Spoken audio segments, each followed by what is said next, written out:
America के 3 दिवसीय दौरे के बाद मिस्र में मोदी का था आखिरी दिन। भारतीय मूल के वोहर समाज के लोगों से की मुलाकात। अल कासिद कासिम मस्जिद का भी किया दीदार। 5 दिवसीय विदेश यात्रा के बाद आज स्वदेश लौट रहे प्रधानमंत्री मोदी। 3 दिन अमेरिका तो 2 दिन मिस्र के राजकीय दौरे पर थे पीएम मोदी। मणिपुर में जारी हिंसा के बीच अमित शाह करेंगे पीएम मोदी से मुलाकात। आपको बता दें, सर्वदलीय बैठक के बाद कल प्रधानमंत्री से मिलेंगे शाह, देंगे हालातों की जानकारी। यूपी के सीएम योगी आदित्यनाथ का नोएडा दौरा। सीएम योगी ने विपक्ष पर साधा निशाना, कहा दूसरी सरकारों में भी युवाओं की लगातार की गई अनदेखी। भारतीय सेना प्रमुख जनरल मनोज पांडे ने पत्नी के साथ श्री हरमिंदर साहब में टेका माथा। ब्रिगेडियर सीबीके बनर्जी भी रहे मौजूद।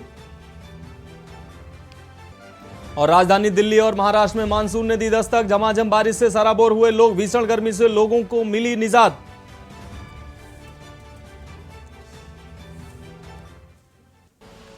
आप देख रहे हैं के न्यूज, खबरों का सारथी।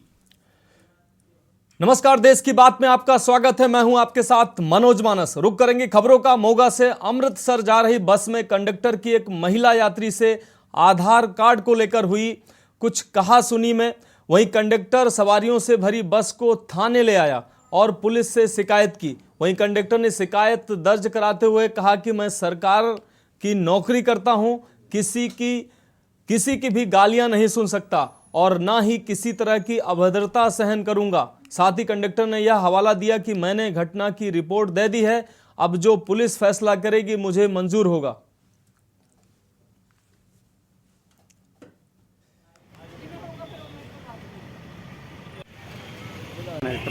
ਅੱਜ ਕੀ ਹਾਦਸਾ ਹੋਇਆ ਤੁਹਾਡਾ? ਅੰਮ੍ਰਿਤਸਰ ਰੂਟ ਤੇ ਸਾਡੀ ਡਿਊਟੀ ਲੱਗੀ ਹੋਈ ਹੈ। ਜਦੋਂ ਆਪਾਂ ਟਿਕਟਾਂ ਕੱਟ ਰਹੇ ਹਾਂ ਜੀ, ਇੱਕ ਆਧਾਰ ਕਾਰਡ ਫਟਿਆ ਹੋਇਆ, 2 ਟੁੱਟੇ ਹੋਏ। ਜੀ ਮੈਂ ਉਹਨੂੰ ਮੈਡਮ ਨੂੰ ਕਿਹਾ, ਮੈਂ ਕਿਹਾ ਮੈਡਮ ਮੈਨੂੰ ਤੁਸੀਂ ਆਹ ਪਿੱਛੇ ਦੁਕਾਨ ਹੈਗੀ ਲੈਮੀਨੇਸ਼ਨ ਕਰਾ ਲਿਓ। ਕਹਿੰਦੀ ਤੁਸੀਂ ਕਰਵਾ ਲਿਓ। ਮੈਂ ਕਿਹਾ ਫਿਰ ਟਿਕਟ ਲੈ ਲਓ ਤੁਸੀਂ, ਇਹਦੀ ਇਸ ਤਰ੍ਹਾਂ ਟਿਕਟ ਨਹੀਂ ਮਿਲ ਸਕਦੀ ਜਦੋਂ ਆਪਾਂ ਕੋਈ ਵੀ ਨੋਟ ਫਟਿਆ ਹੋਵੇ, ਆਪਣੇ ਚੱਲਦਾ ਨਹੀਂ ਗਾ ਇਸ ਤਰ੍ਹਾਂ ਹੀ। ਉਹ ਕਹਿੰਦੇ ਵੀ ਤੁਸੀਂ ਇਦਾਂ ਹੀ ਚਲਾਓ। ਮੈਂ ਕਿਹਾ ਵੀ ਇਦਾਂ ਨਹੀਂ ਮੈਡਮ ਚੱਲਣਾ, ਤੁਸੀਂ ਇਹ ਕਰਾ ਲਓ। ਕਹਿੰਦੇ ਤੁਹਾਡਾ ਬੰਦਾ ਕੋਈ ਭੇਜ ਕੇ ਕਰਾ ਲਓ। ਉਸ ਤੋਂ ਬਾਅਦ ਚ ਚਲੋ ਜੀ ਬੱਸ ਤੁਰ ਪਈ। ਮੈਂ ਕਿਹਾ ਟਿਕਟ ਲੈ ਲਓ, ਟਿਕਟ ਨਹੀਂ ਲੈਣੀ। ਉਸ ਤੋਂ ਬਾਅਦ ਚ ਗਾਲੀ ਗਲੋਚ ਕਰਨ ਲੱਗ ਗਏ ਜੀ ਸਾਨੂੰ। ਕਹਿੰਦੇ ਤੁਸੀਂ ਰੋਡਵੇਜ ਨੂੰ ਵੇਚ ਕੇ ਖਾ ਗਏ। ਤੁਸੀਂ ਬੋਲਣਾ ਚਾਹੋਗੇ ਕੁਝ? ਤੁਸੀਂ ਪਰੇਸ਼ਾਨ ਹੋ ਰਹੇ ਹੋ? ਹਾਂਜੀ, ਕਿਹੜੀ ਜਗ੍ਹਾ ਤੋਂ ਆ ਰਹੇ ਨੇ? ਕਿਹੜੀ ਜਗ੍ਹਾ ਜਾ ਰਹੇ ਤੁਸੀਂ? ਕਿਹੜੀ ਜਗ੍ਹਾ ਜਾ ਰਹੇ ਜੀ? ਤੇ ਕਿੰਨਾ ਚਿਰ ਹੋ ਗਿਆ ਤੁਹਾਨੂੰ ਇੱਥੇ ਪਰੇਸ਼ਾਨ ਹੋ ਰਿਹਾ ਨੂੰ? ਰੌਲਾ ਕੀ ਪਿਆ ਸੀ? ਆਧਾਰ ਕਾਰਡ ਤੋਂ ਪਿਆ। ਇਸ ਟਾਈਮ ਤੁਸੀਂ ਕਿਹੜੀ ਜਗ੍ਹਾ ਖੜੇ ਹੋ? बात करेंगे अगली खबर की। जिला गुरदासपुर के बटाला में आए दिन अपराध की घटनाएं हो रही हैं। बटाला के लकड़ मंडी रोड पर एक इलेक्ट्रॉनिक शोरूम में 2 लोगों ने अंधाधुंध फायरिंग शुरू कर दी, जिससे दुकानदार राजीव महाजन और उनके भाई अनिल महाजन और उनके बेटे मानव महाजन घायल हो गए। घायलों को इलाज के लिए बटाला के एक निजी अस्पताल में भर्ती कराया गया, जहां उनकी हालत गंभीर होने पर उन्हें अमृतसर रेफर किया गया। यहां यह भी बता दें कि दुकानदार राजीव महाजन शिवसेना समाजवादी के संगठन के मेंबर हैं। अस्पताल में इलाज के लिए इलाज के दौरान अनिल महाजन ने बताया कि उनकी किसी से भी कोई दुश्मनी नहीं है। उन्होंने बताया कि करीब 12 बजे एक युवक ने उनसे कहा कि वह एलईडी खरीदना चाहता है और वह युवक दोबारा दुकान से चला गया। उसी समय उसके साथ एक और युवक आया और उन्होंने हम पर गोलियां चलानी शुरू कर दी और इस तरीके से यह मामला घटित हुआ।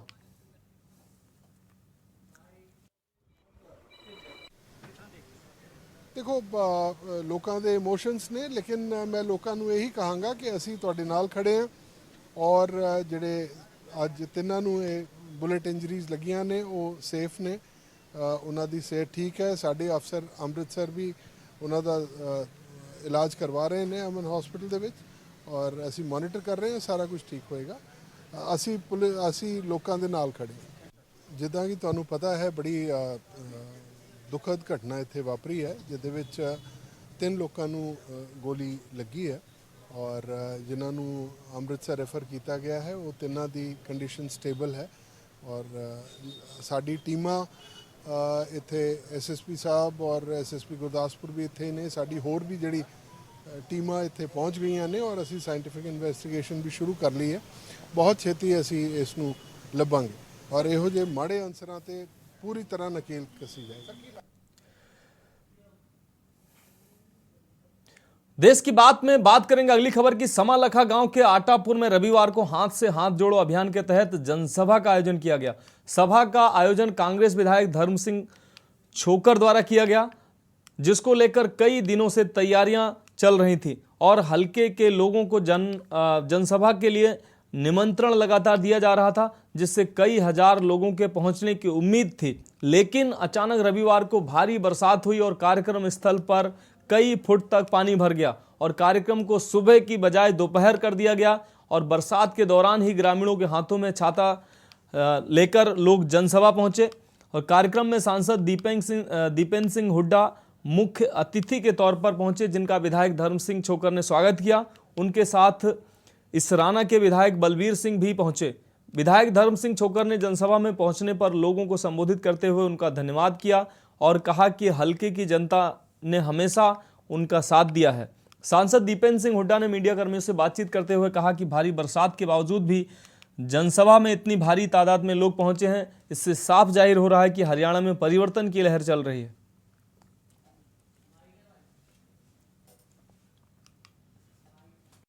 हम हरियाणा के लोग हैं, ये कुछ काम ना भी करते तो भी हम काम चला लेते, लेकिन ये तो ऐसे लोग आए, इन्होंने तो काम बिगाड़ने का काम किया, इन्होंने तो आपका हमारे मान सम्मान को कुचलने का काम किया। कोई वर्ग ऐसा नहीं जिसको सड़क पे नहीं आना पड़ा हो और कोई वर्ग ऐसा नहीं जिसकी पगड़ी को उछालने का काम इन्होंने नहीं किया। 1 साल तक किसान बैठा रहा सड़क पे, 750 किसानों की जान कुर्बान हो गई किसान आंदोलन में। 750 के किसानों घरों के चिराग बंद हो गए, चूल्हे बंद हो गए। इन धरनों से 750 शव वापिस आए और एक ऐसी सरकार, ऐसी घमंड में, ऐसी अहंकार में उनकी बात सुनना तो दूर की बात है। जब संसद में मैं खड़ा होता था तो मजाक उड़ाया करते। अगली खबर मोगा से है, जहां आज से 34 साल पहले 25 जून 1989 को नेहरू पार्क में चल रही आरएसएस संघ की शाखा पर आतंकवादियों ने गोली चलाकर 25 संघ बंधुओं को शहीद कर दिया था और 30 के लगभग घायल हुए थे। उनको याद करने के लिए हर साल की तरह आज भी मोगा के शहीद पार्क में श्रद्धांजलि समारोह का आयोजन किया गया है, जिसमें मुख्य अतिथि के तौर पर श्री सोम प्रकाश, केंद्रीय राज्य मंत्री और भाजपा के प्रधान अश्विनी शर्मा मोगा पहुंचे और शहीदों को नमन किया। इस मौके पर ज्योति प्रज्वलित कर वंदे मातरम के गीत से श्रद्धांजलि दी गई। मोगा के कई भाजपा और अकाली दल के नेता इस प्रोग्राम में शामिल हुए। 25 जून 1999 ਦੇ ਵਿੱਚ ਅੱਜ ਦੇ ਦਿਨ ਹੀ ਮੋਗਾ ਦੇ ਵਿੱਚ ਇੱਕ ਬਹੁਤ ਬੜਾ ਆਪਾਂ ਉਹਨੂੰ ਨਰਸੰਹਾਰੀ ਕਹਾਂਗੇ, ਜਿਸ ਦੇ ਵਿੱਚ 25 ਵਿਅਕਤੀਆਂ ਦੀ ਮ੍ਰਿਤੂ ਹੋ ਗਈ, 36 ਲੋਕ ਘਾਇਲ ਹੋ ਗਏ। ਸ਼ਾਇਦ ਪੰਜਾਬ ਦੇ ਵਿੱਚ ਇਸ ਤਰ੍ਹਾਂ ਦਾ ਪਹਿਲਾ ਹੱਤਿਆਕਾਂਡ ਹੋਏਗਾ ਜਿਸ ਦੇ ਵਿੱਚ ਇਤਨੀ ਸੰਖਿਆ ਦੇ ਵਿੱਚ ਵਿਅਕਤੀਆਂ ਦੀ ਮ੍ਰਿਤੂ ਹੋਈ ਹੈ।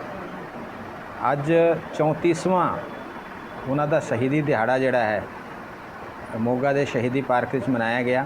ਅੱਤਵਾਦ ਦੇ ਦੌਰਾਨ ਪੰਜਾਬ ਦੇ ਵਿੱਚ ਹੋਏ ਸਭ ਤੋਂ ਵੱਡੇ ਹਾਦਸੇ ਵਿੱਚ 25 ਜੂਨ 1999 ਨੂੰ 25 ਲੋਕ ਜਿਹੜੇ ਹੈ ਉਹ ਸ਼ਹੀਦੀ ਪਾ ਗਏ ਔਰ 31 ਲੋਕ ਜਿਹੜੇ ਹੈ ਉਹ ਜ਼ਖਮੀ ਹੋਏ। ਉਹਨਾਂ ਸ਼ਹੀਦਾਂ ਦੀ ਯਾਦ ਦੇ ਵਿੱਚ ਮੋਗਾ ਪੀੜਤ ਸਹਾਇਤਾ ਸਮਾਰਕ ਸਮਿਤੀ ਵੱਲੋਂ ਅੱਜ 34ਵਾਂ ਸ਼ਰਧਾਂਜਲੀ ਸਮਾਰੋਹ ਜਿਹੜਾ ਹੈ ਉਹ ਕਰਵਾਇਆ ਗਿਆ ਹੈ। ਸਮਿਤੀ ਵੱਲੋਂ ਉਹਨਾਂ ਸ਼ਹੀਦਾਂ ਨੂੰ ਹਰ ਸਾਲ ਯਾਦ ਕਰਦੇ ਹੋਏ ਉਹਨਾਂ ਦੇ ਬਲੀਦਾਨ ਤੋਂ ਪ੍ਰੇਰਨਾ ਲੈ ਕੇ ਸਮਾਜ ਦੇ ਕੰਮਾਂ ਦੇ ਵਿੱਚ ਵੱਧ ਚੜ੍ਹ ਕੇ ਹਿੱਸਾ ਪਾਉਣ ਲਈ ਸਮਾਜ ਦੇ ਸਾਰੇ ਲੋਕਾਂ ਨੂੰ ਆਹਵਾਨ ਕੀਤਾ ਜਾਂਦਾ ਹੈ। अगली खबर चंडीगढ़ से आ रही है। सीएम मनोहर लाल ने एक अहम घोषणा की है। आपको बता दें, गौरवशाली भारत रैली में सीएम ने बड़ी घोषणा की है। वल्लभगढ़ से पलवल तक मेट्रो ट्रेन चलाने की सौगात दी है। आपको बता दें, रैली में जनसैलाब उमड़ा है। भीड़ को देख गदगद हुए सीएम ने ये घोषणा की है। लोगों से लोकसभा चुनाव के लिए वोट की भी अपील की है। तो मनोहर लाल खट्टर की यह अहम घोषणा सामने आई है। 2024 लोकसभा चुनाव में 10 लाख वोटों से विजयी बनाएं, ऐसा सीएम खट्टर ने कहा है। बल्लभगढ़ से पलवल तक मेट्रो ट्रेन चलाने की सौगात आम जनमानस को दी है। रैली में आपको बता दें बड़ा जन सैलाब उमड़ा है। भीड़ को देख सीएम मनोहर लाल खट्टर काफी गदगद नजर आए। तो 2024 लोकसभा चुनाव में 10 लाख वोटों से विजयी बनाने की अपील के साथ बल्लभगढ़ से पलवल तक मेट्रो चलाने की सौगात जनता को दी है। रैली में उमड़ा जनसैलाब भीड़ को देखकर काफी गदगद नजर आए हैं सीएम। तो सीएम मनोहर लाल की अहम घोषणा सामने आई है। गौरवशाली भारत रैली में सीएम ने ये अहम घोषणा की है। बल्लभगढ़ से पलवल तक मेट्रो चलाने की सौगात देने की बात कही है। लोगों से लोकसभा चुनाव में भाजपा को बम्पर वोट देने की अपील की है। 2024 लोकसभा चुनाव में 10 लाख से अधिक वोटों से विजयी बनाने की अपील की है लोगों से। बल्लभगढ़ से पलवल तक मेट्रो की सौगात भी देने की घोषणा की है सीएम खट्टर ने। रैली में जन सैलाब उमड़ा जिसको देखकर सीएम काफी गदगद नजर आए। तो गौरवशाली भारत रैली में सीएम की एक घोषणा सामने आई है, जिन्होंने मेट्रो की सौगात बल्लभगढ़ से पलवल तक मेट्रो चलाने की बात की है सीएम ने। साथ ही लोगों से अपील की है कि वो 10 लाख से अधिक वोटों से जिताने की अपील की है। रैली में बड़ा जनसैलाब उमड़ा जिसको देखकर सीएम काफी गदगद नजर आए।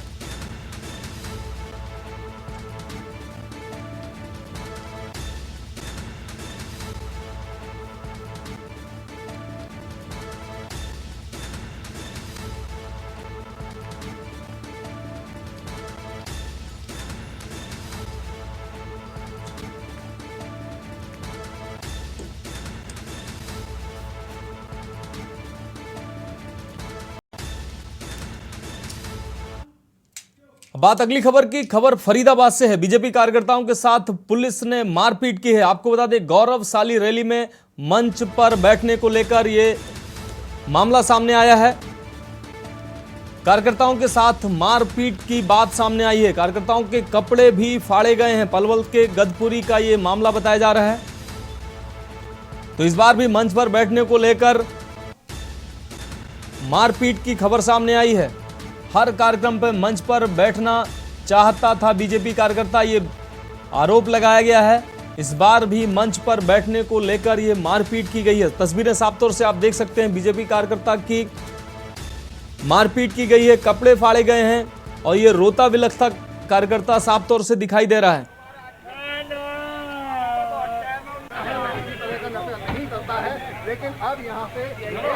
तो सीएम मनोहर लाल खट्टर की अहम जनसभा थी जिसमें बीजेपी कार्यकर्ता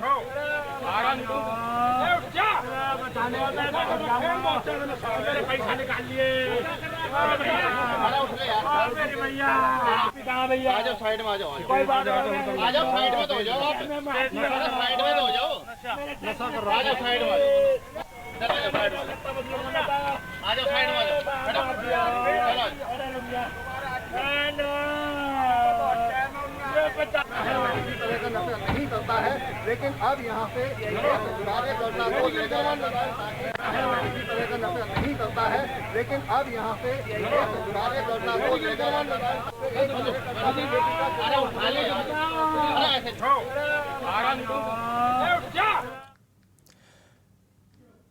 देश की बात में अगली खबर पानीपत से है। तेज बारिश से कांग्रेस की जनसभा आपको बता दें प्रभावित हुई है। समलखा के गांव अट्टा में होनी है जनसभा। कांग्रेस की जनसभा में विधायक धर्म सिंह शोकर के द्वारा ये जनसभा होनी है। तो जनसभा का आयोजन कई दिनों से चल रहा था। जनसभा की तैयारियां बारिश की वजह से बारिश में जनसभा को सफल बनाना विधायक के लिए बड़ी चुनौती सामने आ रही है। राज्यसभा सांसद दीपेंद्र सिंह हुड्डा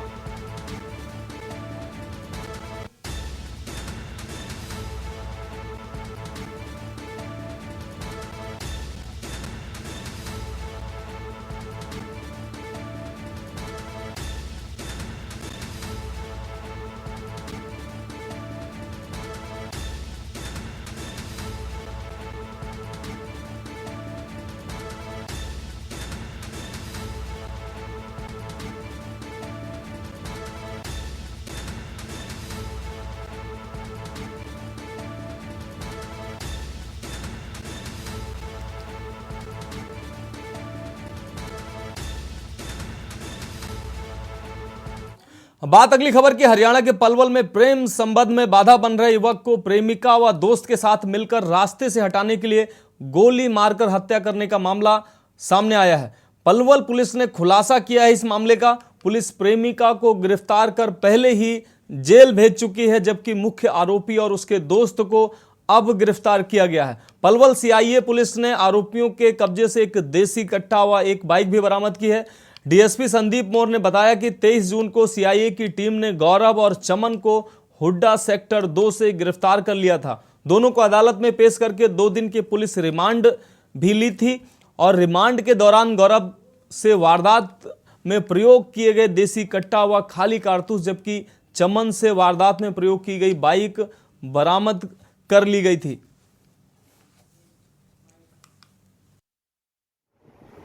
कैंप के अंदर एक राजा नाम के व्यक्ति का 11/6/2023 को एक मर्डर हुआ था।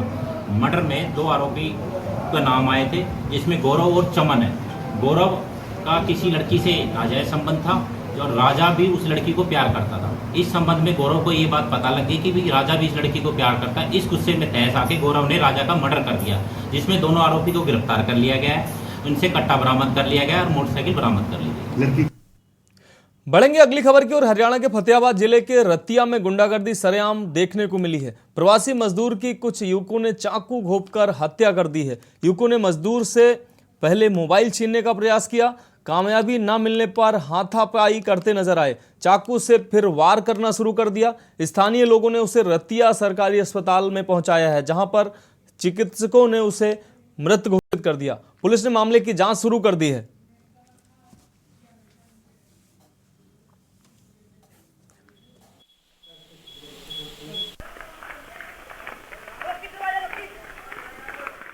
ये मेरी लेबर है और मॉडल टाउन में काम करते हैं। राम पार्क के पास 232 नंबर कोठी है, वहीं पे बंदे रहते हैं, वहीं पे खाना पीना खाते हैं। घूमने के लिए आया था राम पार्क की तरफ, तो वहाँ पे नहीं 5-6 लोग थे जो नशेड़ी थे और फ़ोन छीनने की कोशिश की है। जब फ़ोन नहीं छीन पाए तो उसके चाकू मार दिया। हाथापाई करने की कोशिश भी की है, पर चाकू फिर मार दिया लास्ट। क्या नाम है लड़के का जिसके चाकू मारा? लड़के का नाम रवि है जी। आपने पुलिस को सूचना दी है इस बारे में? हाँ, सूचना दी गई थी। देश की बात में अगली खबर मध्य प्रदेश के मुरैना से है। युवक युवती की नहीं हो सका है रेस्क्यू। युवती के परिजनों ने युवक युवती की हत्या की बात की है। हत्या के बाद शव चंबल नदी में फेंका गया है। तो मुरैना से अहम खबर, हत्या के बाद शव चंबल नदी में फेंका गया है। पुलिस प्रशासन एनडीआरएफ नहीं कर सकी है रेस्क्यू। युवती के परिजनों पर हत्या का मुकदमा दर्ज किया गया है। तो युवती के परिजनों ने की युवक और युवती की हत्या। तो सरेआम यह हत्या की खबर सामने आ रही है। हत्या के बाद शव चंबल नदी में फेंका गया है। पुलिस प्रशासन एनडीआरएफ रेस्क्यू नहीं कर पाया है।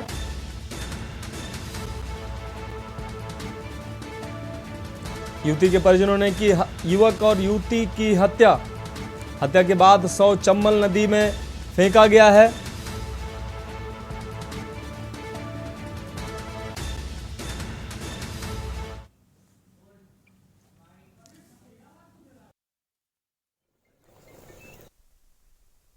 चार जून को जो है लड़की शिवानी तोमर और लड़का छोटू तोमर, इनके जो गुम होने की सूचना थाने में दर्ज की गई थी और गुमशुदगी पे जो है इसमें जांच की जा रही थी। और जांच के दौरान जो है इसके लड़की के पिता से पूछताछ जब की गई तो उसने ये बताया था कि जो है लड़की जब घर से भागी थी तो इसके जो ग्रामीण वासी थे कुछ लोगों ने उनको देख लिया था और उसको खबर कर दी थी कि तुम्हारी लड़की जो है यहाँ भाग रही है। तो हम लोगों ने फिर पीछा किया तो लड़का जो है हमको मिल गए थे। और लड़की शुरुआत में इसने बताया था कि लड़की को हमने दोनों को मार के चंबल नदी में फेंक दिया था। और उस दौरान जो हमने जो बताया गया था तो भी। बात अगली खबर की। गौरव यात्रा के साथ आए केंद्रीय इस्पात राज्य मंत्री फग्गन सिंह कुलस्ते ने भाजपा से कांग्रेस में गई सुनीता अशोक सारस की भाजपा में पुनः वापसी कराई है। आपको बता दें कि सुनीता अशोक सारस ने नगर परिषद चुनाव में भाजपा से टिकट नहीं मिलने पर भाजपा से अलग होकर कांग्रेस के चुनाव चिन्ह पर चुनाव लड़ा और वार्ड नंबर 13 से पार्षद चुनकर जीत हासिल की। कांग्रेस के समर्थन से नगर परिषद अध्यक्ष का चुनाव जीता था। पिछले कुछ दिनों से जिले में कांग्रेस पार्टी में चल रहे विवाद के कारण कांग्रेस पार्टी की सदस्यता से इस्तीफा दे चुकी थी। उसी के बाद से कयास लगाए जा रहे थे कि सुनीता अशोक सारस एक बार फिर भाजपा में जा सकती हैं। वहीं केंद्रीय राज्य मंत्री फग्गन सिंह कुलस्ते ने नगर परिषद अध्यक्ष सुनीता अशोक सारस की घर वापसी कराते हुए माला पहनाए व भाजपा का गमछा पहनाकर भाजपा में स्वागत किया।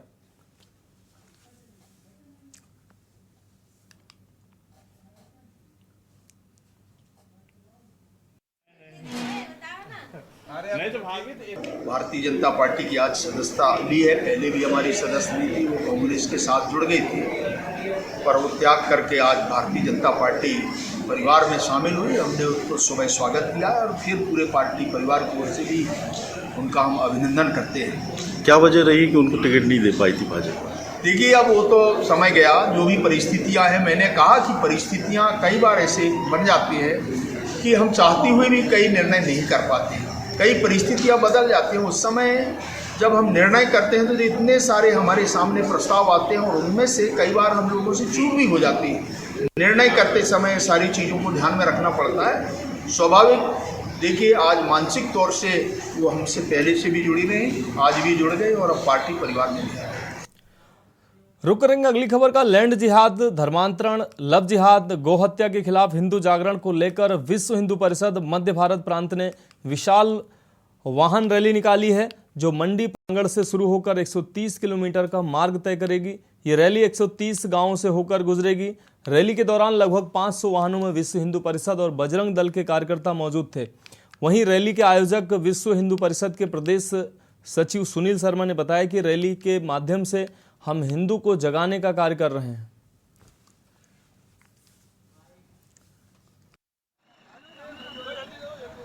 विश्व हिंदू परिषद बजरंग दल के जो उद्देश्य रहते हैं, उन उद्देश्यों की पूर्ति के लिए यात्रा निकाली जा रही है। धर्मांतरण पूरे भारतवर्ष में बड़ी समस्या है। ये समस्या का समाप्ति का समय आ चुका है और सिद्धपुर की पावन धरा से ये प्रारंभ सीहोर जिले ने करा है। सीहोर जिले के 5 प्रखंडों से होती हुई यात्रा निकलेगी। लगभग 100 गांवों को ये संपर्कित करती है और 50 गांवों से निकलती हुई यात्रा का समापन होगा। लगभग 125 किलोमीटर की ये यात्रा है। बात अगली खबर की। पूर्व मुख्यमंत्री कमलनाथ मंडला पहुंचे हैं, जहां उन्होंने रानी दुर्गावती की प्रतिमा पर माल्यार्पण किया है। बता दें कि सर्किट हाउस में पत्रकार वार्ता को संबोधित करते हुए कमलनाथ ने शिवराज सरकार पर जमकर निशाना साधा है। उन्होंने इसे शिवराज की बजाय भ्रष्टाचार सरकार कहा है। सरकार की उन्होंने ये भी कहा है कि अब शिवराज सिंह चौहान का झूठ नहीं चलेगा, जनता उन्हें चलता करेगी। पत्रकार वार्ता के पश्चात कमलनाथ स्टेडियम के नजदीक सभा स्थल पहुंचे, जहां उन्होंने कार्यकर्ताओं के साथ बैठक के बाद विशाल जनसभा को संबोधित भी किया। की राजधानी बन गई, मंडला पलायन की राजधानी बन गई है, पिछड़ेपन की राजधानी बन गई है मंडला, माफिया की राजधानी बन गई है मंडला। जनता गवाह है कि कितनी घोषणाएं शिवराज सिंह जी ने करी। मेडिकल कॉलेज की तरीके हमने तो स्वीकार करी थी, स्वीकृत मैंने की थी जब हम मुख्यमंत्री थे, पर आज वह चौपट है। चौपट कृषि व्यवस्था, चौपट प्रदेश, चौपट सरकार और चौपट मध्य प्रदेश, चौपट शिक्षा व्यवस्था।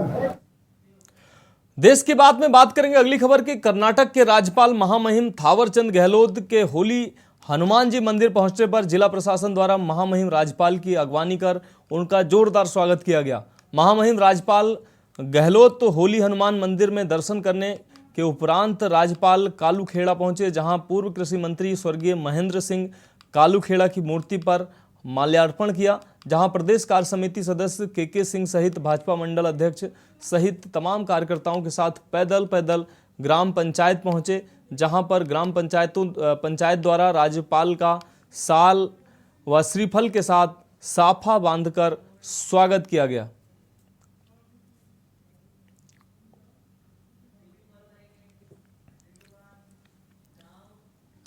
देश की बात में अगली खबर महाराष्ट्र के लातूर से है। किनवट तालुका सिवनी में गौरक्षक की हत्या सामने आई है। बसमत में मौन जुलूस का भी आयोजन किया गया है। आपको बता दें, गुरुपादेश्वर शिवाचार्य महाराज ने यह आयोजन किया है। नांदेड़ जिले के सिवनी में हुई थी गौरक्षक की हत्या, तो बसमत में मौन जुलूस का आयोजन हुआ है। तो ये मौन जुलूस गुरुपादेश्वर शिवाचार्य महाराज के द्वारा आयोजित किया गया है। नांदेड़ जिले के सिवनी में गौरक्षक की हत्या हुई थी, जिसके विरोध स्वरूप ये मौन व्रत का आयोजन किया गया है। तो बसमत में मौन जुलूस का ये आयोजन किया गया है। लातूर से अहम खबर आपको दिखा रहे हैं। गुरुपादेश्वर शिवाचार्य महाराज के माध्यम से ये आयोजन हुआ है। नांदेड़ जिले के सिवनी में गौरक्षक की हत्या हुई थी, जिसके विरोध स्वरूप यह आयोजन किया गया है।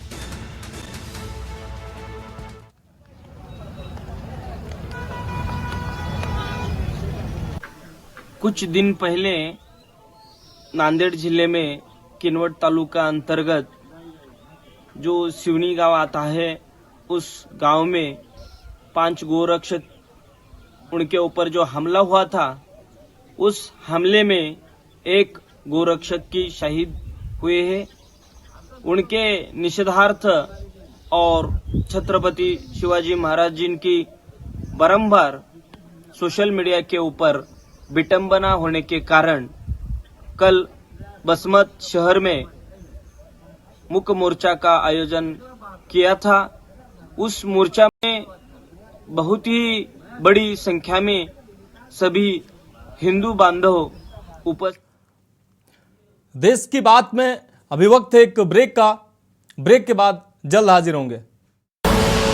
आप देख रहे हैं के न्यूज, खबरों का सारथी। ब्रेक के बाद देश की बात में आपका एक बार फिर से स्वागत है। बात करेंगे अगली खबर की। खबर उत्तर प्रदेश के आगरा से है। दरवाजा गिरने से किशोरी की मौत हुई है। आपको बता दें, परिजनों के साथ प्राचीन गांव मंदिर में घूमने आई थी छात्रा। इस दौरान सेल्फी लेते समय अचानक दरवाजा गिरने से यह हादसा हुआ है। किशोरी की मौत से परिजनों में कोहराम मचा हुआ है। आपको बता दें, शव को जल में प्रवाहित कर किशोरी का अंतिम संस्कार किया गया है।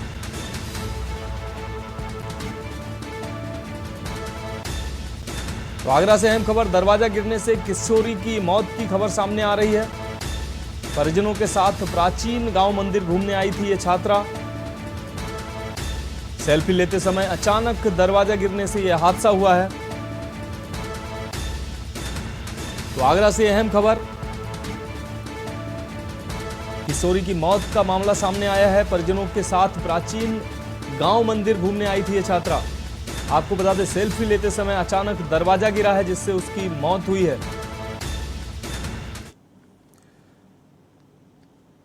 अब बात अगली खबर की। थाना जैतपुर पुलिस को उस समय बड़ी सफलता मिली जब चेकिंग के दौरान एक इनोवा गाड़ी को पुलिस ने रोकने का इशारा किया। गाड़ी का पुलिस ने नंबर चेक किया तो गाड़ी पर फर्जी नंबर प्लेट लगी हुई थी। पुलिस को शक हुआ तो गाड़ी के अंदर पुलिस ने तलाशी ली तो 1 कुंतल 50 किलो अवैध गांजा भरा मिला। अवैध गांजे की बाजार में कीमत करीब 50 लाख रुपए बताई जा रही है। पुलिस ने तीनों गांजा तस्करों एहसान परवेज, अताउर रहमान को हिरासत में ले लिया है। थाना जैत की स्थानीय पुलिस और जो रिवार्डेड टीम है, उसके संयुक्त टीम ने मुखबिर खास की सूचना पर सोनरकट से एक गांजा तस्कर गिरोह को गिरफ्तार किया, जिसमें 3 लोग हैं उस तस्कर गिरोह के, और उनसे एक इनोवा कार जिसमें वो गांजा लेकर जा रहे थे और लगभग 150 किलो गांजा उनसे मिला है। किधर जा रहे थे सर ये? दिल्ली की तरफ जाने की सूचना थी, जिस पर हम लोगों ने चेकिंग लगाई थी, उसके आधार पर उनकी गिरफ्तारी। देश की बात में अगली खबर फर्रुखाबाद से है। फर्रुखाबाद जनपद के पुलिस अधीक्षक अशोक कुमार मीणा का जनपद शाहजहांपुर के पुलिस अधीक्षक के पद पर स्थानांतरण हो जाने के उपरांत फतेहगढ़ रिजर्व स्थित रिजर्व पुलिस लाइन सभागार में एक विदाई समारोह का आयोजन किया गया। समारोह के दौरान फर्रुखाबाद के अपर जिलाधिकारी सुभाष चंद्र प्रजापति, अपर पुलिस अधीक्षक डॉक्टर संजय कुमार सिंह, आरआई अविचल पांडे, सीओ सिटी प्रदीप कुमार सिंह सहित कई थानों के थानाध्यक्ष मौजूद रहे। अधिकारियों व पुलिस कर्मचारियों द्वारा निवर्तमान पुलिस अधीक्षक अशोक कुमार मीणा को फूल माला पहनाकर व स्मृति चिन्ह भेंट कर भावभीनी विदाई दी गई। वहीं आगरा से स्थानांतरण होकर आए नवागंतुक पुलिस अधीक्षक विजय कुमार ने फर्रुखाबाद जनपद के पुलिस अधीक्षक का विधिवत कार्यभार ग्रहण कर लिया है।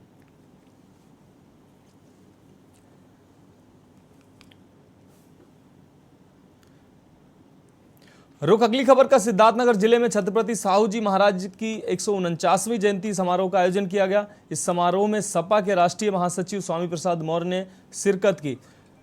लोहिया कला भवन में हुए कार्यक्रम में सपा के लोगों ने बढ़ चढ़कर हिस्सा लिया। छत्रपति साहू जी महाराज के माध्यम से सपा नेताओं ने दलित पिछड़े को जोड़ने का प्रयास किया गया। साथ ही देश की मोदी सरकार और प्रदेश की योगी सरकार पर जमकर हमला बोलते नजर आए स्वामी प्रसाद मौर्य।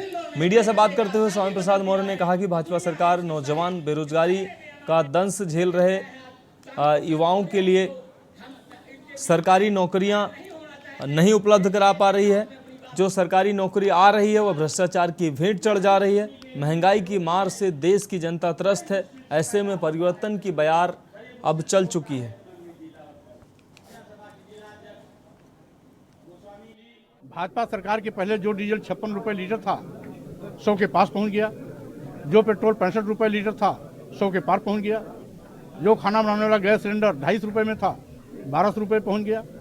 और साथ ही साथ आज जिस तरीके से महंगाई की मार से देश की जनता त्रस्त है, स्वाभाविक रूप से परिवर्तन की बयार चल पड़ी है।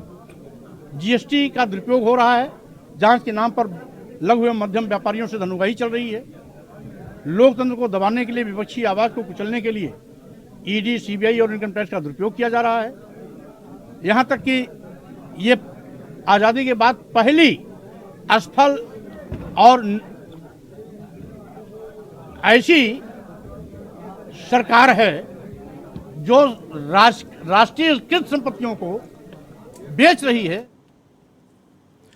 देश की बात में अगली अहम खबर यूपी से है। यूपी सरकार, आपको बता दें, यूपी के ज्यादातर हिस्सों में मानसूनी बारिश शुरू हो गई है। कई इलाकों में भारी बारिश के कारण मुश्किलें खड़ी हो गई हैं। बारिश से प्रशासन की पोल भी खुलती नजर आ रही है। बारिश से कई इलाकों में जल भराव लगातार हो रहा है। कई जिलों में तो बारिश के पानी में डूबकर मौतों की भी खबरें सामने आ रही हैं। कानपुर में खलवा पुल के जल भराव में फिर एक युवक की मौत की बात सामने आई है। बता दें कि खलवा पुल के जल भराव में 5 साल में 4 लोगों की डूबकर मौत हो चुकी है। अभी बारिश का यह शुरुआती दौर है, तब यह हाल है। जब बारिश पूरे सवाब पर होगी तब क्या हाल होगा, इसका अंदाजा भी लगाया जा सकता है।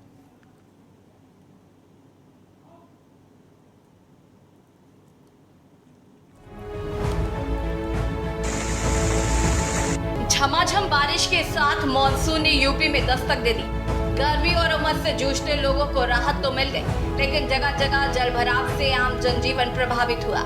बारिश से पूर्व नाला सफाई के दावों को भी पोल खुल गई है। पहली बारिश में नगरीय क्षेत्र के कई इलाकों में सड़कों पर पानी भर गया। राहगीरों को पानी के बीच से ही आवागमन करना पड़ा। वहीं अस्पतालों में भर्ती मरीजों को भारी बारिश का खामियाजा भुगतान करना पड़ा।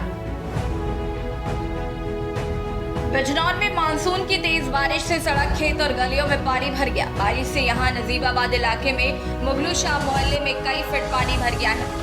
बिजली नहीं आने से लोग परेशान हैं। बता दें कि रविवार सुबह मौसम ने एक बार फिर करवट ली। बिजली की तेज कड़क आवाज के साथ मामूली हवा के साथ तेज बारिश हुई। बिजनौर जिले के नजीबाबाद, चांदपुर, नगीना, कोतवाली, बरुखी और बिजनौर शहर सहित कई जगह बारिश से एक तरफ जहां गर्मी में ठंडा का एहसास हो गया, तो वहां पानी भरने से लोगों को दिक्कत का सामना करना पड़ा। वहीं शामली में भी भारी बारिश के चलते लोगों को दिक्कतों से जूझ रहे। यहाँ भीषण जलभराव से परेशान लोगों ने नाली और नाले की सफाई न होने का पानी में खड़े होकर विरोध किया है।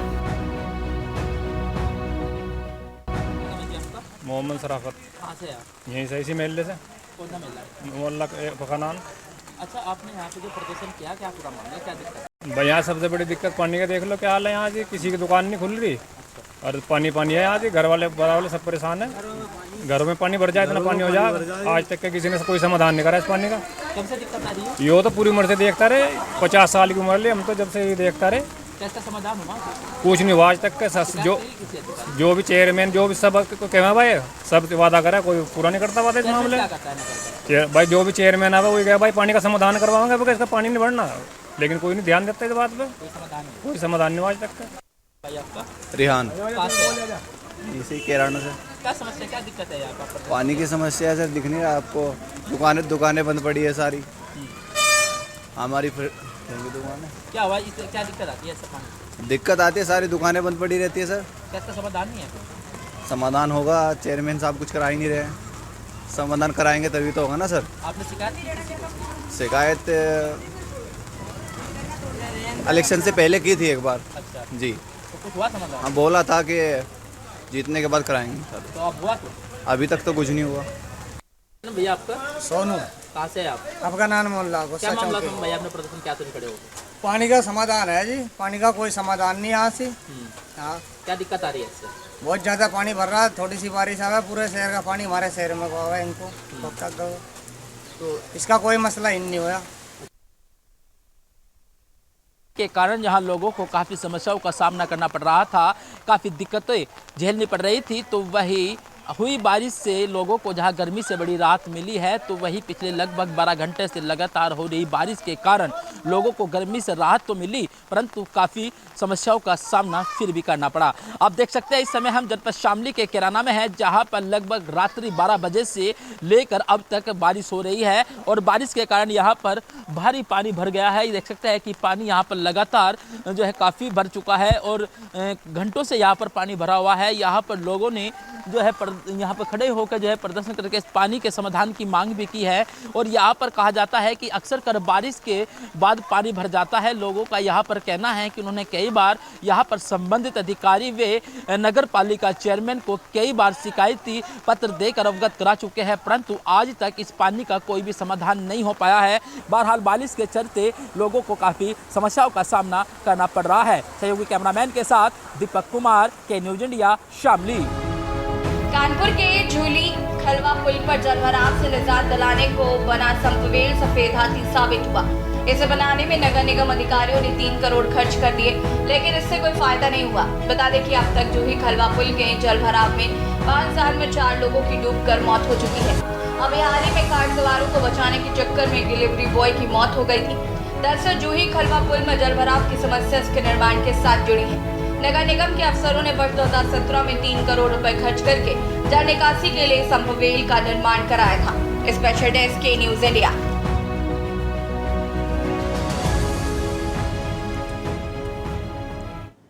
बात अगली खबर की। श्रमजीवी पत्रकार यूनियन का प्रदेश सम्मेलन शहर स्थित एक होटल में किया गया। इस दौरान कार्यक्रम में 2 वरिष्ठ पत्रकारों को स्वर्गीय दानिश खान पुरस्कार से सम्मानित किया गया, जिसमें वरिष्ठ पत्रकार फणींद्र नाथ गुप्ता और गिरीश चंद्र तिवारी नैनीताल के शामिल रहे।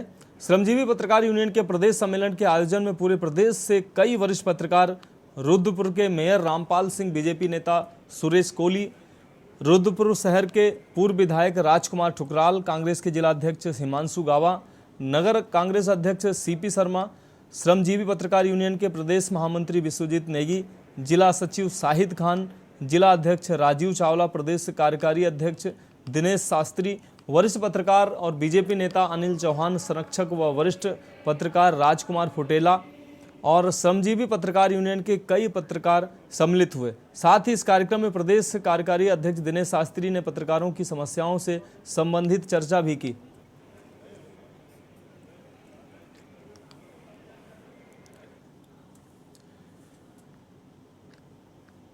देश की बात में अगली खबर काशीपुर से है, जहां एक बार फिर राजनीतिक पार्टियों में आपसी घमासान दिखाई दे रहा है। भाजपा कांग्रेस एक दूसरे पर आरोप प्रत्यारोप के प्रहार करती हुई दिखाई दे रही हैं। वहीं यह प्रहार आज के दिन लगाए इमरजेंसी को लेकर है। एक तरफ भाजपा इसको काला दिवस के रूप में मना रही है, तो दूसरी ओर भाजपा पर तंज कसते हुए कांग्रेसी भाजपा के शासनकाल को ही काला दिवस बता रहे हैं।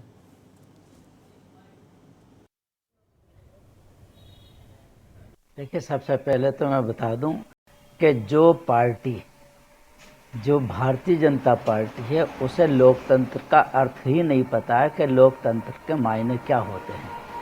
आज जो इस तरह से कह रही है भारतीय जनता पार्टी कि आज के दिन को हम काले दिवस के रूप में मनाएंगे, तो मैं इस भारतीय जनता पार्टी के नेताओं से पूछना चाहता हूं कि इनका सफ़ेद दिवस कब होगा, जब ये काले दिवस के रूप में ऐसे मना रहे। इन्हें पता है कि लोकतंत्र में ये हिंदुस्तान है, भारतवर्ष है, और इस लोकतंत्र में हर जाति धर्म विशेष का सबके रहने का बराबर का अधिकार यहाँ पर है।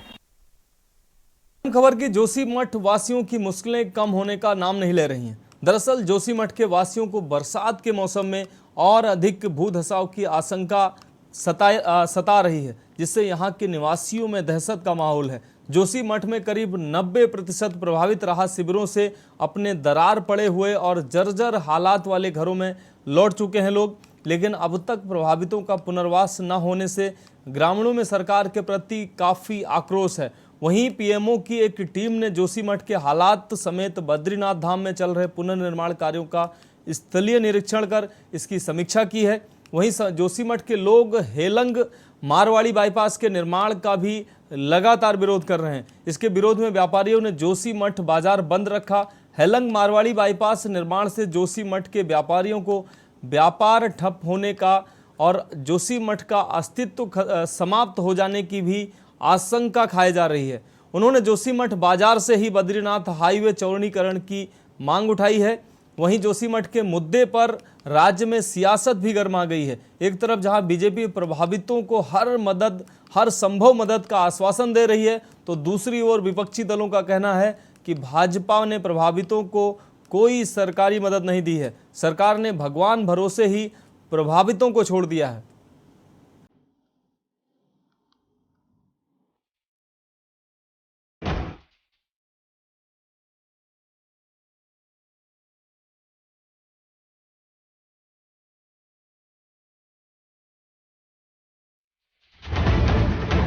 उत्तराखंड के जोशीमठ में भूधसाव का खतरा बढ़ गया है। दरअसल जोशीमठ के वासियों को बरसात के मौसम में और अधिक भूधसाव की आशंका है, जिससे यहाँ के निवासियों में दहशत का माहौल है।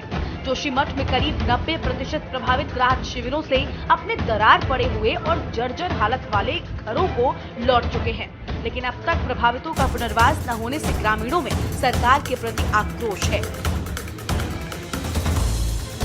तो वहीं पीएमओ की एक टीम ने जोशीमठ के हालात समेत बद्रीनाथ धाम में चल रहे पुनर्निर्माण कार्यों का स्थलीय निरीक्षण कर इसकी समीक्षा की है।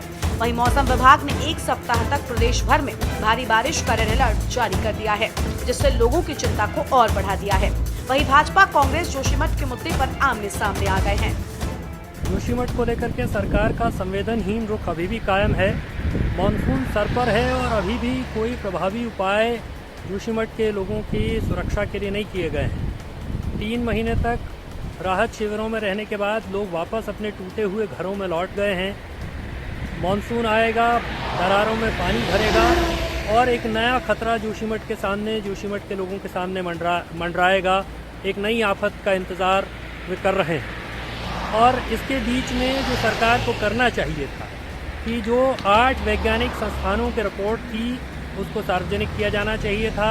ये साफ होना चाहिए था कि कितना खतरा जोशीमठ को है, लेकिन फरवरी में 8 वैज्ञानिक संस्थानों द्वारा रिपोर्ट दिए जाने के बावजूद आज तक वो रिपोर्ट सार्वजनिक नहीं की गई है। देखिए, सरकार ने पूरी तरह वहाँ के निवासियों के लिए हर प्रकार की कहीं भी कोई समस्या आई है उसका समाधान करने के लिए उनके पुनर्वास से लेकर अगर कहीं कोई उनको नुकसान पहुंचा है उस नुकसान की भरपाई को लेकर बिल्कुल बजट दिया है। और कहीं भी अगर कोई कमी रह जाती है तो निश्चित रूप से सरकार उनके साथ है और सरकार उनकी हर समस्याओं का समाधान करेगी। देखिए, जोशीमठ का जो दर्द है वो सरकार आज तक नहीं समझ पाई और सरकार जोशीमठ के दर्द पर मरहम लगाने की बात तो लगातार करती रही, लेकिन उसका समुचित उपाय आज तक नहीं किया, क्योंकि जोशीमठ में जो विस्थापित हैं वो अभी भी राहत कैंपों में रह रहे हैं और जो वहाँ पर केंद्र से बड़ा पैकेज की जो मांग राज्य की जनता कर रही थी, अभी तक वो पैकेज राज्य को नहीं मिला। और हेलंग बाईपास का जो निर्माण जनता के दबाव में रोका गया था वो फिर से सरकार ने मनमाने तरीके से शुरू किया है और जोशीमठ की जो समस्या है अब दिन प्रतिदिन फिर से बढ़ रही है और अब बरसात बरसात का सीजन शुरू हुआ है और बरसात के बाद तो निश्चित तौर पर ये स्थिति नियंत्रण से बाहर हो सकती है। सरकार को जो है अहंकार त्याग करके जनता की बात को सुनना चाहिए। जो जोशीमठ के लोग हैं वो क्या चाहते हैं, उनका जो समुचित विस्थापन है, जो उनके मुआवजे की समुचित मांगे हैं, उसका समाधान सरकार को करना चाहिए। 25, 26 से 3 दिन आगे आने वाले जो है, तो इसमें जो डिस्ट्रीब्यूशन की बात करें तो ज़्यादातर जगहों में बारिश तो है ही है, हल्की से मध्यम, लेकिन इसके साथ साथ हैवी से वेरी हैवी रेन जो है वो भी आपको जो है कहीं कहीं पर प्रदेश के जो जनपद है उनमें वो मिलेंगी। तो उसकी वजह से भी आप देख रहे हैं कि जो एक्टिविटी करीब 3 दिन इसी तरह की चलने वाली हैवी से वेरी हैवी रेंस जो है, अगर मैं बात करूँ 24, 25 और 26 इसमें ये मिलने वाली है। पहाड़ों में विशेषकर देखें और मैदानी क्षेत्रों में भी कहीं कहीं पर हैवी रेंस तो वहाँ पर भी मिलेंगी। तो इसी की वजह से या फिर जो एकोमुलेशन होगा तो कहीं ना कहीं जो पानी का जल स्तर है गाढ़ गदेरों में वो बढ़ेगा। तो जो लोग इसके आसपास रहते हैं या इसी तरह स्ट्रीम्स वगैरह है तो उनमें भी पानी बढ़ेगा। इवन मैं देहरादून या जो हमारी और भी नैनीताल है, ये ऐसे जो सिटीज़ है, हल्द्वानी वगैरह, इसकी भी बात करूँ तो यहाँ भी अच्छी बारिश है जो 3 दिन ये रहने वाली है। तो कहीं ना कहीं जो लोकल बीच जो गाढ़ गदेरे हैं, नाले हैं, उनमें भी पानी बढ़ेगा। तो जो लोग इसके आसपास रहते हैं उनको सतर्क रहने की ज़रूरत है। जो लोग पहाड़ों में जा रहे हैं तो उनको काफ़ी जो है सावधानी से आगे बढ़ना चाहिए। अगर रास्ते बंद है तो इंतज़ार करें जब तक खुले नहीं, और प्रशासन का उसमें जो है जो जानकारी है, प्रशासन से जो सहायता है वो लें, फिर उसको जो है उनको बताएं। वहीं जोशीमठ के लोग हेलंग मारवाड़ी बाईपास के निर्माण का भी विरोध कर रहे हैं। इसके विरोध में व्यापारियों ने जोशीमठ बाजार बंद रखा है। हेलंग मारवाड़ी बाईपास निर्माण से जोशीमठ के व्यापारियों को व्यापार ठप होने के साथ ही जोशीमठ का अस्तित्व भी समाप्त हो जाने की आशंका है। उन्होंने जोशीमठ बाजार से ही बद्रीनाथ हाईवे चौड़ीकरण की मांग उठाई है। वहीं हेलंग मारवाड़ी बाईपास का विरोध कर रहे प्रदर्शनकारियों को समर्थन देने पहुंचे ज्योतिष पीठ के नव नियुक्त शंकराचार्य स्वामी अविमुक्तेश्वरानंद सरस्वती लगभग 1 किलोमीटर नंगे पांव पैदल चलकर धरना स्थल पर पहुंची। आम आदमी पार्टी ने सरकार पर जोशीमठ के व्यापारियों का व्यापार खत्म करने का आरोप लगाया है। हजार लोग रात को सो नहीं पा रहे हैं और आप बड़े बड़े विशेषज्ञों को बुलाते हैं कि जांच करिए, बताइए क्यों यहाँ की धरती धंस रही है। अभी भी हम पूरे देश में जहाँ जा रहे हैं वहाँ पत्रकार बंधु आते हैं तो सबसे पहला सवाल उनका यही होता है कि जोशीमठ में अब क्या स्थिति है। तो जोशीमठ के लोग स्वयं नहीं जान पा रहे हैं कि हमारी क्या स्थिति है। अरे जब हम बीमार होते हैं तो डॉक्टर के यहाँ जाते हैं, डॉक्टर कहता है जाँच कराओ, तो जाँच करके हमको उसी दिन या दूसरे दिन रिपोर्ट मिल जाती है और रिपोर्ट मिलने के आधार पर हम दवा लेकर के ठीक हो जाते हैं। अब हमको बीमार हम हुए, हमारा जोशीमठ बीमार हुआ, समस्या हुई, जांच करने के लिए बड़े बड़े विशेषज्ञ आए, उन्होंने रिपोर्ट जरूर बनाई होगी, लेकिन क्या कारण है कि सरकार अभी तक उस रिपोर्ट से हमको अवगत नहीं करा रही है। जोशीमठ बचाओ संघर्ष समिति के संघर्ष को धन्यवाद देते हुए मैं सरकार से निवेदन करना चाहता हूं कि वो जिस कछुआ चाल से चल रहे हैं तो ऐसे में जोशीमठ का अस्तित्व संकट में है। जोशीमठ के लोगों के जीवन यापन के साधन खत्म हो रहे हैं और जोशीमठ के लोग जिनको वहाँ से विस्थापित किया गया था और उनको टेंट में रखा गया, वो वापस अपने पुराने उन जर्जर मकान में जो दरारों से कभी भी गिर सकते हैं उनमें जाने को मजबूर हो गए। तो ये जोशीमठ के लोगों के साथ न्याय नहीं है। सरकार ने जो दावे किए और जो बातें बताई तो उसके हिसाब से काम न होने से लोग आज बहुत परेशानी में हैं। केंद्र सरकार ने जोशीमठ के विस्थापन के लिए 1 रुपये का पैकेज नहीं दिया, ये बड़ी चिंता का बात है। कुल मिलाकर जोशीमठ के लोगों की मुश्किलें कम होने का नाम नहीं ले रही हैं। एक तरफ जहां बरसात ने जोशीमठ के लोगों की मुश्किलें बढ़ा रखी हैं, तो वहीं दूसरी ओर हेलंग मारवाड़ी बाईपास निर्माण से जोशीमठ के व्यापारियों का व्यापार ठप होने के साथ ही जोशीमठ का अस्तित्व भी समाप्त हो जाने की आशंका है। देखना होगा सरकार इन सब परिस्थितियों से कैसे निपटती है। के न्यूज इंडिया के लिए चमोली से अनिल राणा, उत्तराखंड डेस्क रिपोर्ट। अब बात अगली खबर की। सरोवर नगरी नैनीताल में बीते सप्ताह में 2 बार पानी की लाइन क्षतिग्रस्त हुई है। जल संस्थान द्वारा आज सुबह जोड़ी गई मुख्य लाइन आज फिर से टूट गई, जो पानी फव्वारे के रूप में निकलता नजर आया। पानी की लाइन टूटने से ऊपरी इलाके में रह रहे लोगों को लगभग 2000 लोग इससे प्रभावित हैं और 2000 लोगों को जल स्रोतों से पानी लाने को मजबूर होना पड़ा। 3 दिनों से पानी नहीं आने से लोग काफ़ी परेशान हैं, जिसके चलते पीने की पानी की लगातार किल्लत बनी हुई है। तो वहीं सामाजिक संस्था जय जननी जय भारत की टीम के लोगों के मदद के लिए आगे आई है और लोगों को घर घर जाकर पानी पहुंचा रही है।